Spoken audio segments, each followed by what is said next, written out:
মাত্র 4টা রেড কালারের রিবন এই সবটা কেককে ফুটিয়ে তুলেছে। একটা কেক পুরো সাদা, শুধু 4টা লাল রিবন লাগানো।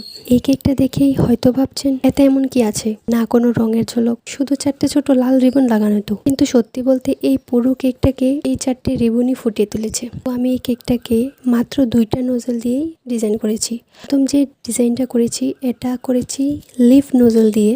এই নোজলগুলির কোনো নাম্বার নেই, তাই নোজলগুলির ফটো সাইডে দেখে দিলাম। তো লিফ নোজল দিয়ে যে ডিজাইনটা করেছি ওটা এতটা পারফেক্ট ফিনিশিংয়ে হয়নি, কিন্তু এটা থেকে শেখা আর আমি প্রতিবার চেষ্টা করছি যে আরও ভালো করতে পারি। এখন যে উপরে ডিজাইনটা করলাম ওটা ওই নোজলটা দিয়েই আমি নিচের বর্ডারটা দিয়েছি। তারপর যে ডিজাইনটা করেছিলাম ওটাতে কোনো নোজল ইউজ করিনি, ওটা পাইপিং ব্যাগের সাহায্যে করেছিলাম।